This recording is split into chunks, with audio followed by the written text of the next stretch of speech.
What's the worst that could happen? Wes Olds.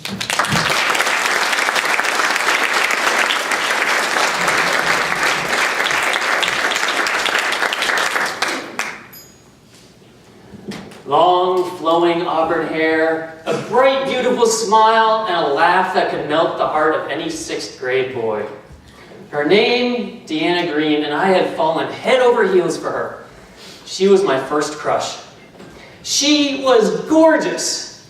I, on the other hand, well, let's just say that in the 6th grade, I was not the devilishly handsome heartthrob you see before you now. She was social and could talk to anyone. I was pathologically shy, and I had not yet discovered the socially transforming effects of Toastmasters. In short, she was so far out of my league, I felt like I was trying to play wiffle ball in the backyard while she was hanging out with the guys hitting home runs at Yankee Stadium. But despite all these obstacles, I knew I wanted to talk to her, so I asked myself, what's the worst that could happen? Well, the answer I came back with absolutely terrified me, so I never talked to her. All I could do was gaze at her longingly across the classroom every day, dreaming. And that's exactly what I was doing one day in May when our English teacher, the dreaded Mrs. Jaggers, gave us an assignment. Now, Mrs. Jaggers, I didn't like her. There was something about her. At the time, I couldn't put my finger on it, but now that I have a more extensive vocabulary, I know the word I was looking for was sadistic. She took pleasure in our discomforts. Anyway, Mrs. Jaggers gave us an assignment. Everybody had to write a poem. A poem? Really? Oh, there was a lot of complaining that day, especially from the boys, because no self-respecting 6th grade boy would show anything but contempt for something as girly as poetry. She told us to write about something we're passionate about. Something I'm passionate about? What am I passionate about? Deanna Green. That's what I'm passionate about. I'll write a poem about her. Finally, I have a way to express how I really feel about her, and nobody will know. Well, except for Mrs. Jaggers, but I don't care if she knows. I went home that night, and I agonized over that poem. Every line, every rhyme, every phrase. And as I read and reread that poem, even knowing that Deanna was never going to read it, just my 12-line masterpiece, describing the two of us sharing ice cream on a warm, sunny day, I felt close to her. Well, the next day in class, I found out what's the worst that could happen. Because my stomach churned. And not because English class was right after lunch and the cafeteria served some form of mystery meat again. Remember I said Mrs. Jaggers was sadistic. She collected the papers, went to the front of the room, and proceeded to read them. Out loud. But wait, she was only reading the poem. She wasn't reading anybody's names. All right, okay, so when she gets to my poem, I just need to be cool and calm, and no one will know it was me. I can do that, right? Yeah, right. She starts reading my poem. I try to be nonchalant and pretend I don't care about some silly poem about a stupid girl. But I'm sure my face turned a bright crimson red.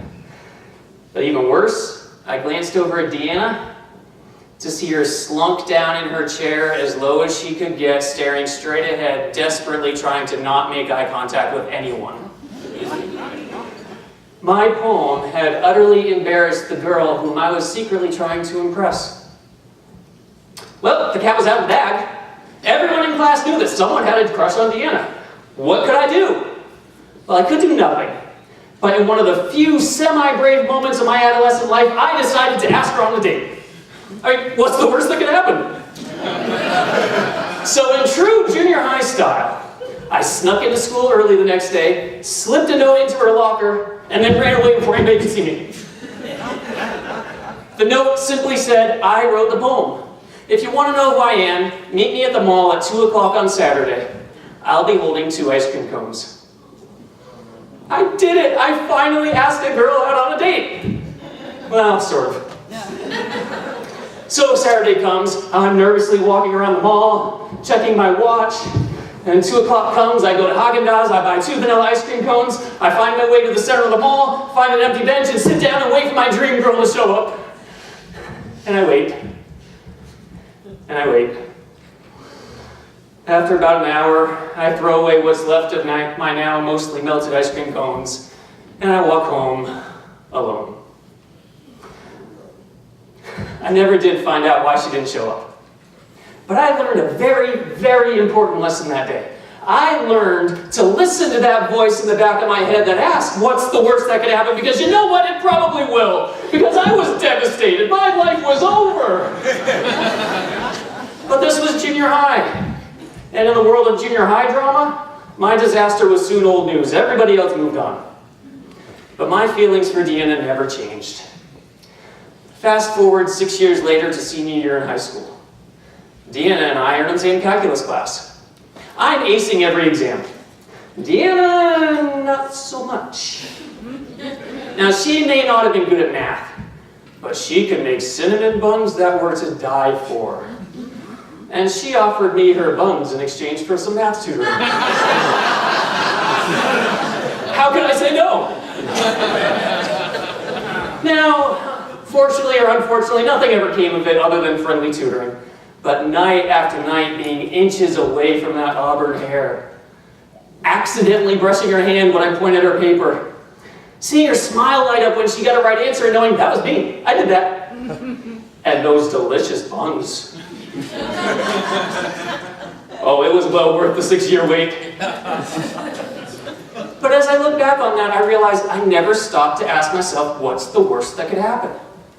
And it's a good thing, too, because her boyfriend was on the football team, and he could have broken me in half.